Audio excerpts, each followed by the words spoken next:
कहानी की शुरुआत होती है रज़म्बोल नाम के एक गांव में, जहां के लोग प्राचीन काल से एल्केमी नाम की एक विद्या का इस्तेमाल करते आ रहे थे। इस विद्या के जरिए लोहे की चीजों को पिघलाकर सोने का बना दिया जाता था और कुछ लोग तो इस विद्या का इस्तेमाल मरे हुए लोगों को फिर से जिंदा करने के लिए भी करते थे। मगर ये कोई बच्चों का खेल नहीं है, ये एक बेहद खतरनाक तकनीक थी और इसके बारे में अफवाह थी कि अगर एक्सपेरिमेंट के दौरान कोई गड़बड़ी हुई तो भयंकर तबाही मच सकती है। खैर, इसके बाद हम एडवर्ड और अल्फोंसे नाम के दो भाइयों को देखते हैं जो बचपन से खुद ही एल्केमी सीखने की कोशिश कर रहे थे। इस काम के लिए वो अक्सर अपनी लाइब्रेरी की किताबों का इस्तेमाल करते और किताबों के हिसाब से ही एक्सपेरिमेंट्स किया करते। एक दिन उन्होंने एल्केमी के जरिए खिलौना बनाया और खुशी से दौड़कर अपनी माँ को दिखाने गए। उनकी माँ ने भी खुश होकर उन्हें गले लगा लिया, पर जैसे ही वो दोनों फिर से खेलने के लिए मुड़े तो अचानक उनकी माँ को दिल का दौरा पड़ गया और उनकी मौके पर ही मौत हो गई। इससे दोनों भाइयों को काफी गहरा सदमा लगा, क्योंकि अब उनकी देखभाल करने वाला कोई नहीं था। वो किसी भी हालत में अपनी माँ से जुदा होने को तैयार नहीं थे। तभी एडवर्ड को एक आइडिया आया और उसने अल्फोंसे से कहा कि वो एल्केमी के जरिए ट्रांसम्यूटेशन नाम की एक प्रक्रिया करके अपनी माँ को फिर से जिंदा कर सकते हैं। पर अल्फोंसे ने इसके बारे में डरावनी अफवाह सुन रखी थी, इसलिए उसने कहा कि इसका अंजाम अच्छा नहीं होगा। लेकिन एडवर्ड ने उसे समझाया कि डरने वाली कोई बात नहीं है, कर लेंगे हम यार, कॉन्फिडेंस रख तू। इसके बाद उन्होंने मिलकर प्रक्रिया की तैयारी शुरू कर दी। सबसे पहले उन्होंने किताब में लिखा सारा सामान इकट्ठा किया और उसे एक जादुई गोले के बीच में रख दिया। इस जादुई गोले को ट्रांसम्यूटेशन सर्कल भी कहा जाता है। फिर जैसे ही उन्होंने मंत्र बोलने शुरू किए, अचानक गोले में जबरदस्त ऊर्जा पैदा होने लगी और कुछ ही पलों में वहाँ एक भयंकर बवंडर बन गया। उसी पल उन्हें एहसास हुआ कि उनका एक्सपेरिमेंट फेल हो चुका है, पर तब तक बहुत देर हो चुकी थी। फिर जल्द ही उस जादुई बवंडर ने उनका पूरा घर उजाड़ कर रख दिया। फिर इस घटना के 20 साल बाद हम देखते हैं कि एडवर्ड अब काफी बड़ा हो चुका था और वो तेजी से एक मॉन्क के पीछे भाग रहा था जिसके पास एक रहस्यमयी लाल पत्थर था। असल में इस पत्थर की मदद से बिना किसी सामग्री के भी एल्केमी की जा सकती थी। अब जैसे ही एडवर्ड उस मॉन्क को पकड़ने वाला था तो अचानक मॉन्क ने इस खास पत्थर की मदद से एडवर्ड पर बड़े बड़े पिलर्स से हमला कर दिया। इनसे बचने के लिए एडवर्ड को उल्टे पांव भागना पड़ा। इसके बाद उसने पाताल से कई भयानक मॉन्स्टर्स को बुलाकर उन्हें एडवर्ड के पीछे छोड़ दिया। तभी अचानक एडवर्ड ने अपनी जादुई छड़ी निकाली और तब ये पता चलता है कि अब वो भी एक माहिर एल्केमिस्ट बन चुका था। उसी पल वहाँ एक रोबोट जैसा भारी भरकम आदमी आया और उसने एक एक करके मॉन्स्टर्स को बुरी तरह पीटना शुरू कर दिया। वो इतना ज्यादा ताकतवर था कि वो मॉन्स्टर को उठाकर खिलौनों की तरह पटक रहा था। पर इसी दौरान गलती से उसका हेलमेट गिर गया और तब हम देखते हैं कि उसका कोई सर ही नहीं था, बल्कि उसका तो शरीर तक नहीं था। इधर एडवर्ड ने बाकी मॉन्स्टर्स को खत्म किया और फिर पता चला कि उसके शरीर में भी लोहे के हाथ पैर लगे थे और इसी वजह से सब उसे फुल मेटल एल्केमिस्ट के नाम से जानते थे। अब मॉन्क ने डर के मारे वहाँ से भागने की कोशिश की, पर जल्द ही एडवर्ड उस तक पहुँच ही गया। फिर उसने मॉन्क को अपने लोहे के हाथ से मुक्का मारा, जिससे मॉन्क के हाथ से वो लाल पत्थर नीचे गिर गया। एडवर्ड ने सोचा कि आखिरकार उसका मिशन पूरा हुआ, पर तभी वहाँ कर्नल मस्टैंग और उसकी फौज आ गई और उन्होंने मॉन्क और एडवर्ड को गिरफ्तार कर लिया।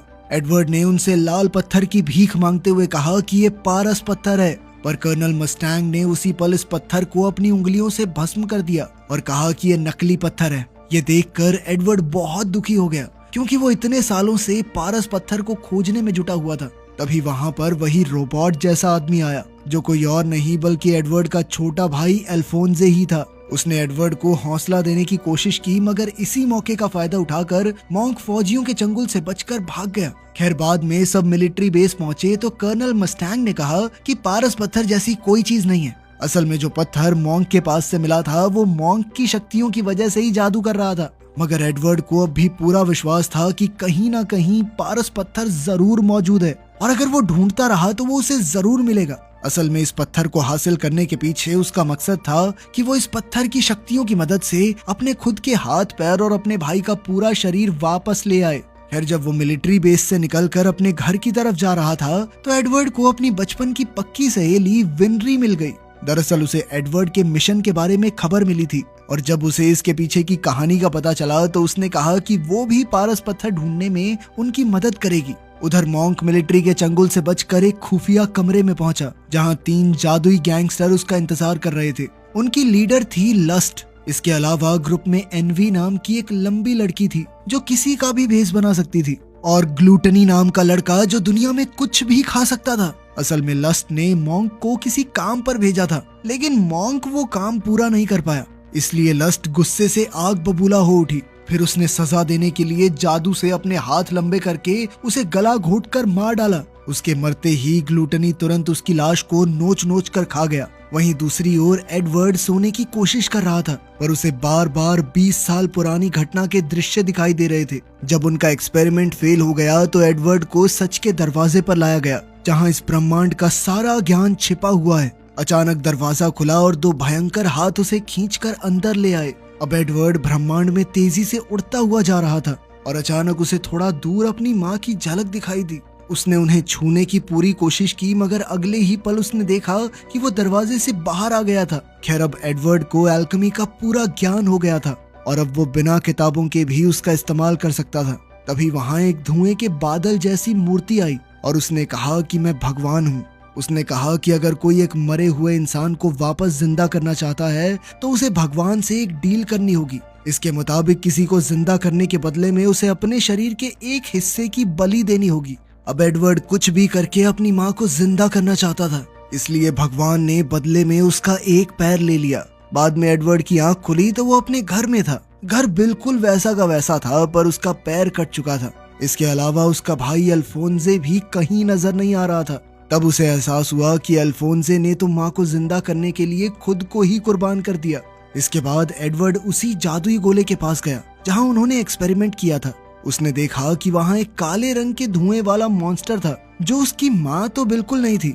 अब वो अपना पैर भी गवा चुका था और उसकी माँ भी जिंदा नहीं हुई थी, इसलिए वो गुस्से से तिलमिला उठा। इसी चक्कर में वो एक आर्मर सेट से टकरा गया और अपने भाई को वापस जिंदा करने के लिए उसने दोबारा जादू शुरू किया। उसका एक्सपेरिमेंट सही रहा और एक बार फिर वो सच के दरवाजे के सामने आ गया, जहां भगवान पहले से उसका इंतजार कर रहे थे। इस बार उसे अपने भाई को जिंदा करना था, तो भगवान ने उसके बदले उसका दूसरा पैर भी ले लिया। जब उसकी आंख खुली तो उसने देखा कि उसके दोनों पैर कट चुके थे। फिर उसने देखा कि अल्फोंसे जिंदा हो गया था, पर उसका शरीर नहीं था, बल्कि वो एक रोबोट के रूप में था। खैर, अब असलियत में हम देखते हैं कि कर्नल मस्टैंग दोनों भाइयों और विनरी को टक्कर नाम के एक एल्केमिस्ट के पास लेकर आया, क्योंकि उन्हें उम्मीद थी कि यहाँ से पारस पत्थर के बारे में कोई जानकारी मिल सकती है। जब वो वहाँ पहुँचे तो टक्कर ने उन्हें अपने खास आविष्कार दिखाए।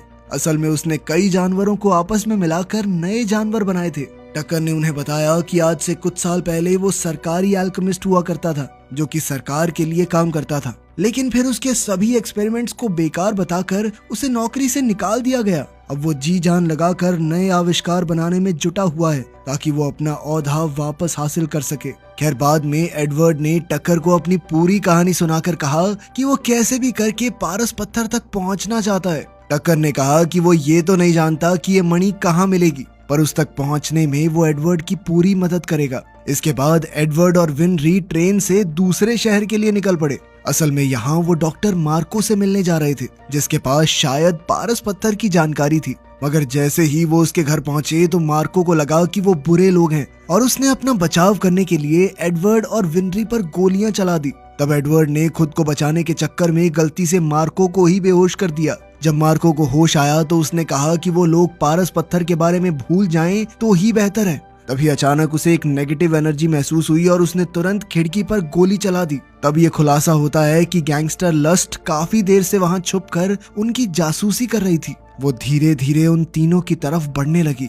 मार्को ने उस पर धुआंधार गोलियां चलाई, लेकिन लस्ट पर कोई असर नहीं हुआ। आखिरकार उसने अपने लंबे लंबे पंजों से सबको दीवार से चिपका दिया और मार्को के सीने में चाकू घोंपकर उसे मौत के घाट उतार दिया। उसके जाने के बाद मार्को ने अपनी आखिरी सांसें गिनते हुए एडवर्ड को बताया कि पारस पत्थर का सच उसे लेबोरेटरी 5 नाम की एक जगह में मिलेगा। असल में ये एक खुफिया बिल्डिंग थी जिसका इस्तेमाल मिलिट्री करती थी। एडवर्ड ने इसके बारे में और जानने की कोशिश की, मगर इतना कहते ही मार्को की मौत हो गई। इसके बाद एडवर्ड सीधा टक्कर के घर पहुंचा और वहां उसने देखा कि टक्कर ने एक इंसान और कुत्ते को मिलाकर एक अनोखा जानवर बनाया था। तब टक्कर ने खुलासा किया कि इस एक्सपेरिमेंट के लिए उसने अपनी बेटी और कुत्ते को ही कुर्बान कर दिया था। इससे पहले वाले जानवर उसने अपनी पत्नी के शरीर के हिस्सों का इस्तेमाल करके बनाए थे। ये सुनकर एडवर्ड गुस्से से लाल हो गया और वो टक्कर को बुरी तरह पीटने लगा। वो टक्कर की जान लेने ही वाला था कि ऐन वक्त पर अल्फोंसे ने वहां आकर उसे रोक दिया। फिर टकर को अपनी पत्नी और बेटी की जान लेने के जुर्म में जेल में कैद कर दिया गया। इसके बाद एडवर्ड ने कई किताबों में लैब 5 के बारे में ढूंढने की कोशिश की, मगर कई हफ्तों की मेहनत के बाद भी उसके हाथ कुछ नहीं लगा। पर एक शाम जब वो लाइब्रेरी में था तो मिलिट्री जनरल वहां आया और उसने एडवर्ड को बताया कि लैब 5 असल में मिलिट्री के स्टोर रूम का नाम है, जिसे अब कोई इस्तेमाल नहीं करता। ये सुनते ही एडवर्ड तुरंत अपनी टीम के साथ वहां पहुंचा। उधर वो मिलिट्री कैप्टन लैब 5 पर और रिसर्च कर रहा था, तो उसे पता चला कि लैब 5 असल में एक बहुत बड़ा जादुई गोला है, जहां बहुत बड़े पैमाने पर ट्रांसम्यूटेशन जादू को अंजाम दिया जा रहा है। उसने अपने सीनियर्स को इसके बारे में खबर देने की सोची, पर बदकिस्मती से लस्क ने उसे रोक दिया। बेचारा कैप्टन जैसे तैसे घर से भागा और उसने जनरल को फोन किया, मगर तभी एनवी कर्नल मस्टैंग का भेष बनाकर वहां आई और उसने कैप्टन का खून कर दिया। असल में वो कर्नल पर इस कत्ल का इल्जाम लगाना चाहते थे ताकि उसे जेल हो जाए। आखिरकार उनका प्लान कामयाब रहा, क्योंकि कुछ लोगों ने उसे हत्या करते हुए देख लिया था और उन्होंने पुलिस को खबर कर दी।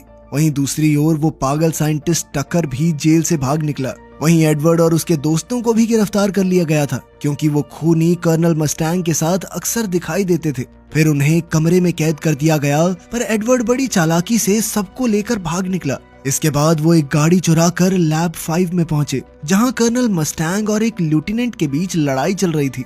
अचानक मस्टैंग ने चुटकी बजाई और उसी पल लेफ्टिनेंट के शरीर में आग लग गई। सबको लगा कि मस्टैंग पागल हो चुका है, पर तभी जलते हुए लेफ्टिनेंट का रूप बदला और तब पता चला कि वो लेफ्टिनेंट के भेष में एनवी थी। जल्द ही लस्ट और उसके गुंडे भी वहां आ पहुंचे और लस्ट ने मस्टैंग के पेट में चाकू घोंपकर उसे बुरी तरह जख्मी कर दिया।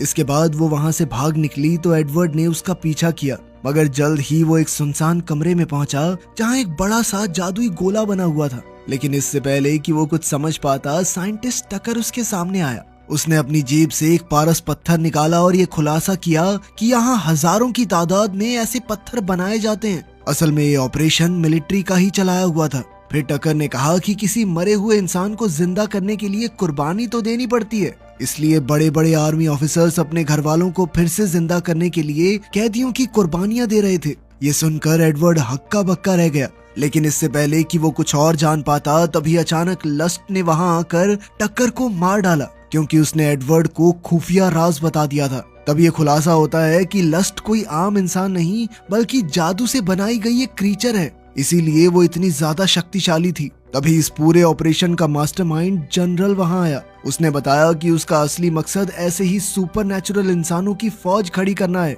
और लस्ट उसके सबसे ताकतवर योद्धाओं में से एक है। इसके बाद उसने कमरे की बत्ती जलाई तो अचानक टक्कर ने देखा कि छत पर हजारों बेजान रोबोट्स लटके हुए थे। फिर जनरल ने सभी पारस पत्थर सिलेंडर्स के जरिए रोबोट्स तक पहुंचाए और जैसे ही वो पत्थर रोबोट्स की छाती में लगाए गए तो एक एक करके वो जिंदा होने लगे। अपने बनाए रोबोट्स को जिंदा होते देखकर जनरल खुशी से झूम उठा और उनसे मिलने गया, मगर जल्द ही सभी रोबोट्स ने उसे घेर लिया और उसे ही नोच नोच कर खा गए। इतनी ही देर में कर्नल अल्फोंसे और विनरी भी बाकी जनरल्स के साथ उस कमरे में आ पहुंचे और फिर वो सब एडवर्ड के साथ मिलकर रोबोट्स का सामना करने लगे। रोबोट्स की तादाद बहुत ज्यादा थी, इसलिए उन्हें लगा कि आज वो मारे जाएंगे, पर तब कर्नल मस्टैंग ने कहा कि रोबोट्स को मारने के लिए उनके सर आपस में टकराने होंगे। इसी तरीके से उन्होंने रोबोट्स को मारना शुरू कर दिया, मगर फिर भी उनकी तादाद कम होने का नाम नहीं ले रही थी, इसलिए एडवर्ड और उसके साथी चालाकी से बाहर आ गए। लेकिन वहां उनका सामना लस्ट और उसके गुंडों से हुआ। हालांकि मस्टैंग जख्मी था, मगर फिर भी उसने अपनी सारी शक्ति इकट्ठी करके जबरदस्त आग निकाली, जिसमें एनवी जलकर राख हो गई। इसके बाद कर्नल ने लस्ट पर हमला किया, पर कोई फायदा नहीं हुआ, क्योंकि वो बार बार जिंदा हो जाती थी। कर्नल और एडवर्ड ये देखकर भौचक्के रह गए और आखिरकार लस्ट ने खुलासा किया कि उसकी छाती में पारस पत्थर लगा हुआ है, जिस वजह से उसके पास अद्भुत शक्तियां हैं। मगर ये राज बताना ही उसकी सबसे बड़ी गलती थी, क्योंकि उसी पल एडवर्ड, अल्फोंसे और कर्नल ने मिलकर उस पर एक साथ हमला कर दिया। तभी कर्नल ने अपनी जान जोखिम में डालकर उसकी छाती से पारस पत्थर निकाल लिया, जिससे लस्ट की तुरंत ही मौत हो गई। इधर ग्लूटनी ने ये सब देखा तो वो खुद ही दुम दबाकर भाग निकला। आखिरकार अपनी जीत के बाद कर्नल मस्टैंग ने एडवर्ड को वो पारस पत्थर दिया ताकि वो अपने भाई का शरीर वापस ला सके। एडवर्ड ने अल्केमी शुरू की और अब वो फिर से सच के दरवाजे पर पहुंच गया। वहां अल्फोंसे अपने शारीरिक रूप में खड़ा था और अब एडवर्ड को सिर्फ ये पत्थर भगवान को देना था, जिसके बदले में उसका भाई अपने शरीर के साथ जिंदा हो जाएगा। मगर ऐन वक्त पर वो पीछे हट गया। अब एडवर्ड अपने फायदे के लिए पत्थर का इस्तेमाल नहीं करना चाहता था, क्योंकि वो जानता था इससे कितनी जिंदगियां बर्बाद हो चुकी हैं। आखिरकार वो असलियत में वापस लौट आया और अपने भाई से माफी मांगी, क्योंकि वो उसका शरीर वापस नहीं ला पाया। तब अल्फोंसे ने भी उसे माफ करके कहा कि वो भी अब इस जादू का इस्तेमाल नहीं करना चाहता। उसने कहा कि एल्केमी की वजह से ही उनकी जिंदगी में इतने हादसे हुए हैं और अब इस विद्या से दूर रहना ही बेहतर है। आखिरकार एडवर्ड और उसके साथियों ने एक नए सूरज को उगते हुए देखा और वो खुश थे कि उन्होंने धरती को तबाही से बचा लिया था। वीडियो पसंद आई तो लाइक कर देना, चैनल को सब्सक्राइब कर लेना। मिलते हैं अगली वीडियो में।